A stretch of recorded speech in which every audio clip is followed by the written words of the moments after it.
Hello again, Professor Clayton here. Yesterday I published a class on bloodstain pattern analysis, along with an illustrated glossary on that topic. Today we look at 5 landmark cases where blood or bloodstains played a significant role. Sit back, relax, and let's start now.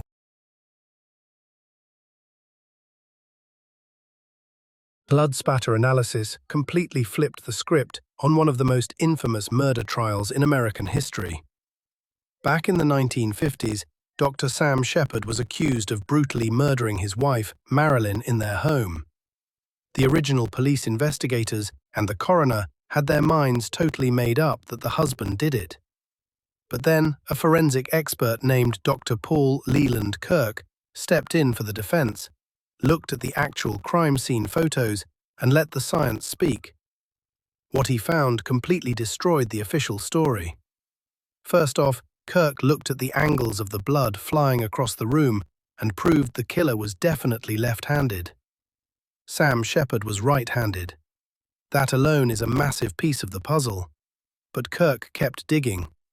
He examined the victim's teeth and found injuries proving she had violently bitten her attacker's hand during the struggle. Right on cue, Kirk found a massive, smeared bloodstain on the bedroom closet door that looked exactly like a bloody handprint. When they actually tested that blood, it did not match Sam, and it did not match Marilyn.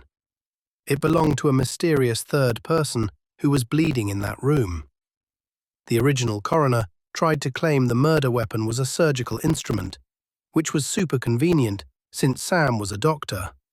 But Kirk analyzed the impact patterns and proved the weapon was actually a heavy cylindrical object, something like a metal pipe or a heavy flashlight. He mapped out the entire bedroom, tracking exactly where the blood flew. He found spots on the north wall that had been thrown over 10 feet through the air at high velocity. The craziest part of his mapping was finding a completely blank space on the wall where there should have been blood. That empty void was exactly where the killer had to be standing, physically blocking the blood from hitting the wall. By measuring the angles of the drops on the bed and the pillows, Kirk figured out the exact width of the attacker's body and proved the victim's head never moved while she was being struck. He even found physical evidence showing the crime was actually a sexual assault, totally changing the motive the police had pushed. This guy basically used modern crime scene investigation tactics before they were even a thing. He took a case where everyone assumed the doctor husband did it and used pure physics to prove a third, left-handed person was the real killer. It proves that while witnesses and police can get it wrong, the physical evidence left behind in a room never lies.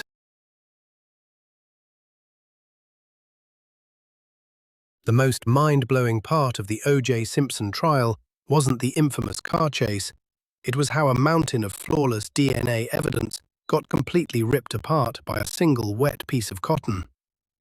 Back in June of 1994, Nicole Brown Simpson and Ron Goldman were found brutally murdered. Almost immediately, the police found a literal trail of blood connecting the crime scene directly to O.J. Simpson's estate and his white Ford Bronco. We are talking about genetic fingerprinting that was basically undeniable. O.J.'s blood was found on the walkway and rear gate at Nicole's house. Nicole's blood was found on socks inside O.J.'s own bedroom. That infamous glove found on O.J.'s property contained the blood of all 3 of them. Even the inside of the Bronco was a DNA soup, with blood from O.J., Nicole, and Ron smeared on the console and steering wheel. The most damning evidence was 5 specific drops of blood at the crime scene, trailing away from the bodies. 3 independent labs tested these drops. 1 drop produced a 1 in 170 million match to O.J. using advanced DNA testing. It was the ultimate open and shut case. But here is exactly how the defense flipped the script and manufactured reasonable doubt. The police collected those crime scene blood drops on June 13th, before they ever obtained a reference sample of O.J.'s blood. To frame him, the cops would have had to swap the evidence while it was sitting in police custody. Then the defense noticed something wild. Blood smudges were found on the packaging of the evidence. This indicated that the cotton swatches used to collect the blood were put into the bags wet. The problem is, those swatches had been left out to dry for a full day before being packaged. A wet stain on a bag that should have held bone-dry cotton meant something incredibly shady went down. The defense argued the cops literally took OJ's reference blood, wet some new cotton swatches, and swapped the evidence entirely. They also argued the LAPD lab was so sloppy they accidentally contaminated the crime scene samples with OJ's reference blood. But here is the ultimate kicker that gets completely lost in the noise. If the lab actually contaminated the real killer's blood drops with OJ's blood, the DNA test would have shown two distinct profiles. It only ever showed OJ Simpson's. The raw science pointed straight at him, but sloppy police work gave the jury just enough doubt to let him walk free.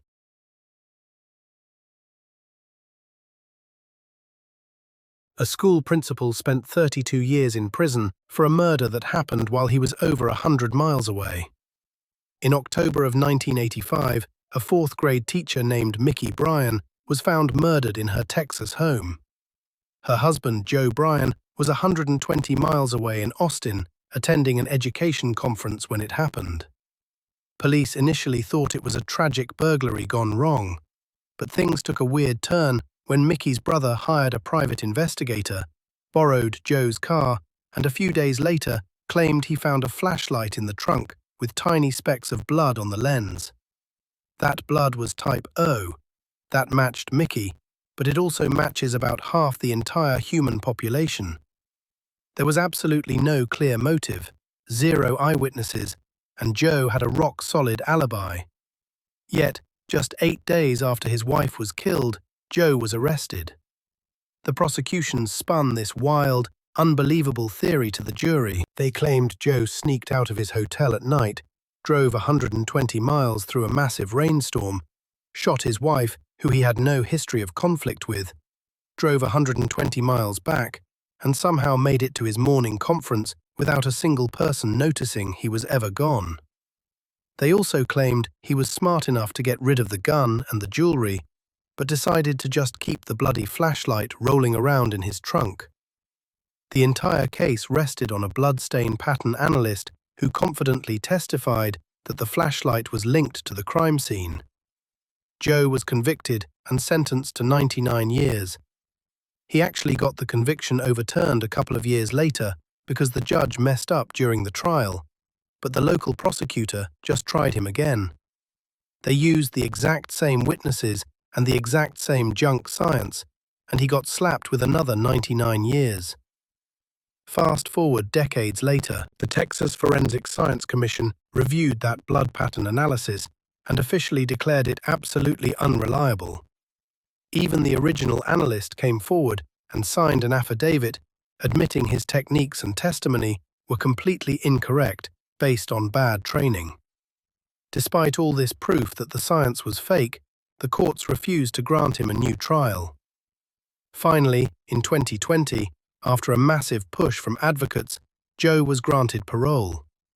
He walked out of prison after serving 32 years for a crime he physically could not have committed.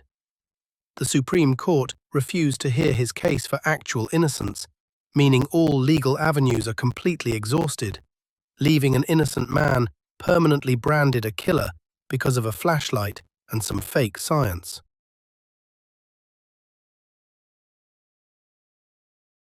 A mother was sentenced to 65 years in prison for murdering her own 10-year-old son, all because of a junk science theory that is still being used in courtrooms today. Back in 1997, Julie Ray woke up in the middle of the night to a scream. She ran into her son Joel's room, but he wasn't in his bed. Instead, she ran into a masked intruder. She fought the guy, chased him outside, got her head slammed into the ground, and then ran to a neighbor to get help. But it was too late. Her son had been stabbed to death. Julie was a single mom working on a doctorate. She had no criminal record, no history of violence, and absolutely no motive to hurt her kid. But the police completely botched the investigation. They failed to do basic police work. They didn't dust for prints in the bedroom, or save trace evidence on the bedspread. Instead, they zeroed in on Julie.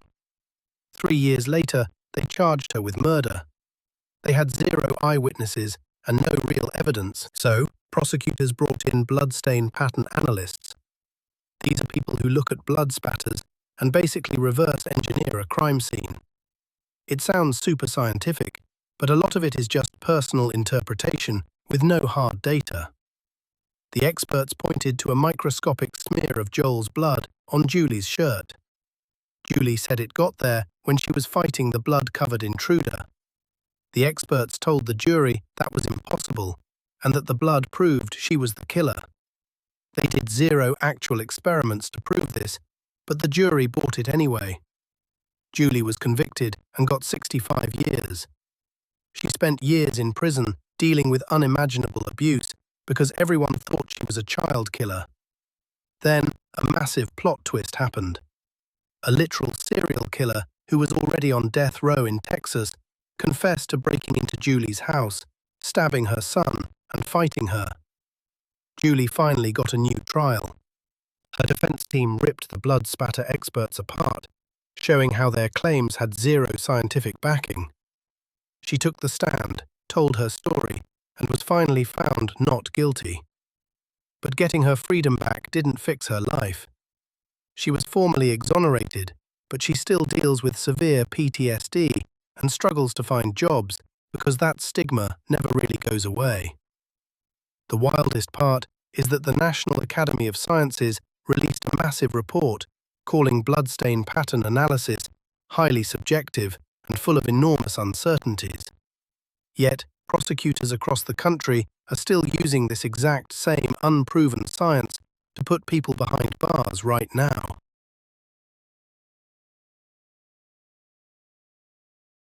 A man spent 13 years in prison for the brutal murder of his entire family, all because a crime scene photographer pretended to be a bloodstain expert and completely made up evidence. This is the story of David Camm, and it is one of the most frustrating cases of junk science and police tunnel vision you will ever hear. David was a former Indiana state trooper. One night, he was out playing basketball with 11 other guys. He had a rock-solid alibi, but when he got home, he walked into an absolute nightmare. He found his wife and 2 young kids shot to death in their garage. His son was still warm, so David frantically pulled him out of the car and tried to perform CPR. In the process, he got some of his daughter's blood on his shirt. Instead of looking for the actual killer, the police zeroed in on David. They brought in a guy to analyze the bloodstains on David's shirt. This guy looked at 8 tiny specks of blood and confidently declared it was high-velocity impact spatter, meaning David had to be the one who pulled the trigger. Here is the insane part. That guy was not a bloodstain expert. He was literally just a crime scene photographer who had never taken a single course on bloodstain analysis. He was just filling in for a famous expert who couldn't travel to the scene.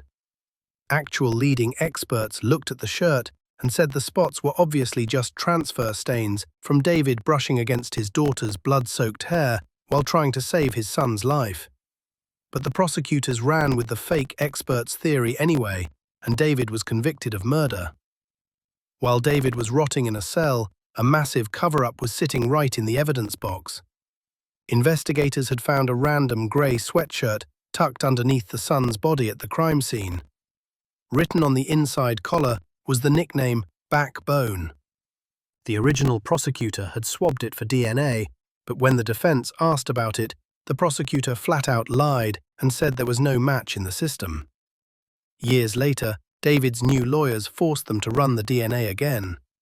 It immediately matched a career criminal named Charles Boney, who had just been released from prison right before the murders. His prison nickname was literally Backbone. Boney was a known predator with a bizarre foot fetish who used to hold women at gunpoint just to steal their shoes. At the crime scene, investigators had noted it was super weird that the wife's shoes had been removed and placed on the roof of the car.